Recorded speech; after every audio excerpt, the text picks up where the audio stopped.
Saudações! Essa é a segunda parte da primeira aula da disciplina de Introdução à Inteligência Artificial e Computacional. Meu nome é Leonardo Bonato Félix. Nesta aula, continuaremos na jornada histórica do entendimento do cérebro. Considerando que o fim do Império Romano marca o fim da Antiguidade e o início da Idade Média, nesta aula falaremos sobre as descobertas relacionadas ao cérebro na Idade Média, no período iluminista e na Idade Moderna. Por fim, falaremos um pouco sobre o que se sabe hoje sobre a constituição do cérebro.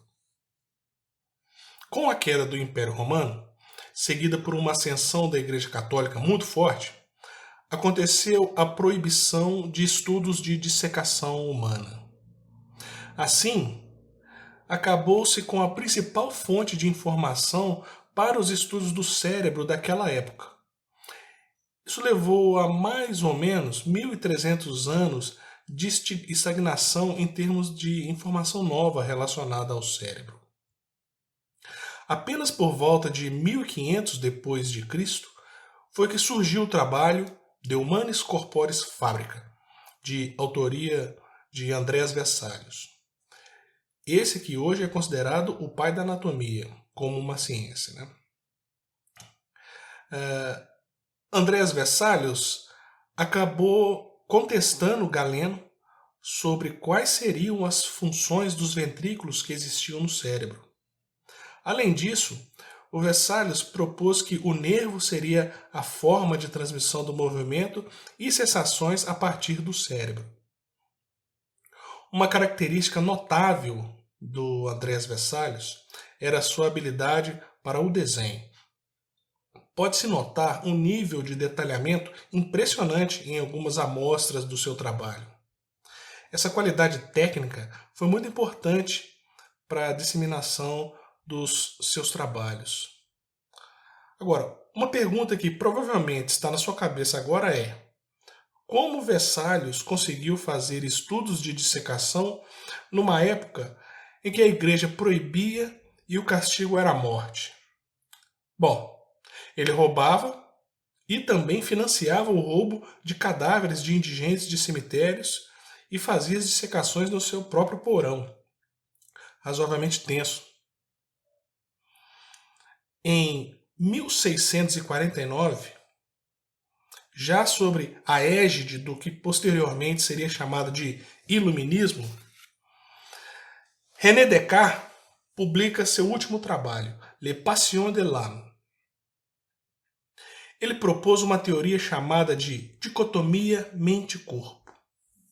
Segundo Descartes, existiria um mundo material, onde nossos corpos e dos outros animais estão imersos, e existiria também o mundo espiritual, um outro plano de existência que seria o mundo onde habitam as mentes dos humanos.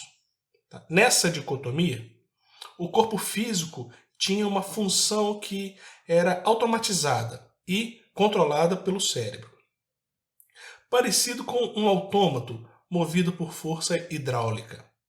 Assim, necessidades de luta, fuga, fome, dentre outras, e as consequentes reações eram inerentes de todos os seres vivos, e o cérebro apenas ajustava o movimento do corpo em função da necessidade.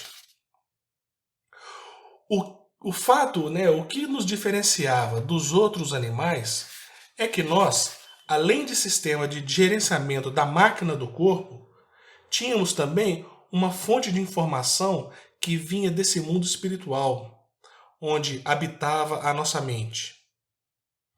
Nossas memórias e inteligência seriam então acessadas em função das nossas necessidades através de uma espécie de antena, que ele considerou que era a glândula pineal. Provavelmente, essa glândula foi escolhida pois ela está mais ou menos no centro geométrico do cérebro, e também porque outras culturas descrevem essa pequena glândula como o terceiro olho, dentre outras denominações. A partir das discussões promovidas pós-iluminismo, já não se tinha dúvida que o cérebro era o centro da inteligência, e os estudos subsequentes verificaram e explicaram muito do que viria a se tornar a neurociência. Vamos agora contar a história de Phineas Gage, que, por um acaso, mudou a forma como a ciência entendia o cérebro. Então, tornando uma história longa bem curta, o ano é 1848 e Phineas é um trabalhador da construção ferroviária em Vermont, Estados Unidos. Enquanto socava pólvora em um buraco em uma pedra, ele acidentalmente detonou essa pólvora e o bastão em suas mãos se tornou um projétil.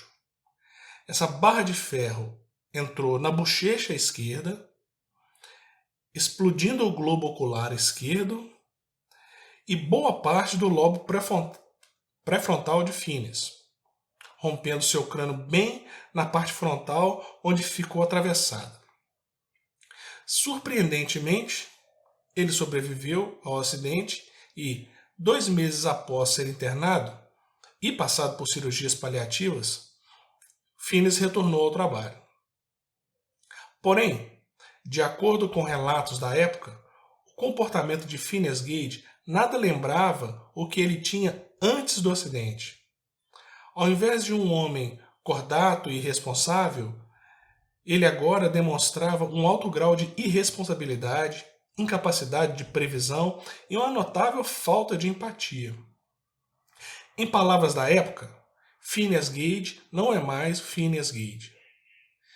Esse caso ficou famoso e, após a morte de Phineas Gage, o cérebro dele foi estudado por neurologistas, onde se verificou a perda de uma parte muito específica do cérebro, o córtex pré-frontal. O estudo de lesões parecidas em outros indivíduos permitiu que se concluísse que existiam funções de alto nível, como a personalidade, relacionadas a localizações cerebrais. Isso deu origem ao localizacionismo e mudou os estudos do cérebro a partir de então. A partir daqui, os avanços foram mais constantes, passando por vários trabalhos notáveis, como os de Paul Broca e Carl Wernicke no campo da linguagem. É importante também mencionar o primeiro Nobel de Medicina relacionado ao cérebro, que foi recebido por Santiago Ramon y Cajal em 1903 pela descoberta do neurônio como unidade básica do sistema nervoso. Bom, esse assunto é muito intrigante, rico, mas nós precisamos dar um tempo agora. Numa outra oportunidade, nós podemos voltar a esse assunto. Tá? Estudar a inteligência e, consequentemente, a inteligência artificial é um problema complexo. Por quê? Considerando que os neurônios são a base dos nossos comportamentos inteligentes, nós temos, em média, 100 bilhões de neurônios e 100 trilhões de sinapses por pessoa. Para se ter uma ideia de comparação, esse número de neurônios é mais ou menos o número de estrelas que se tem na Via Láctea. Além disso, em termos de organização, dentro de 1 milímetro cúbico de córtex, tem-se em torno de 800 milhões de sinapses. Claro, além dos 500 metros de dendritos, tem-se também no córtex 4 quilômetros de cabos compactados dentro de 1 milímetro cúbico de matéria, né, os axônios, e isso não é pouca coisa mesmo. Comparativamente com outras espécies, por exemplo, o elefante e o golfinho, eles possuem cérebros maiores que os nossos. A nossa vantagem está na razão entre o volume do cérebro e o volume corporal. Nesse caso, a nossa relação é a maior. Então, essa é uma informação interessante e que nos diz que talvez as grandes vantagens que trazem uma maior capacidade cognitiva provavelmente não se relacionam com o tamanho do cérebro, mas sim com suas interconexões e capacidade de armazenar ou resgatar memórias. Com isso, finalizamos essa primeira aula. Desejo a todos bons estudos e até mais.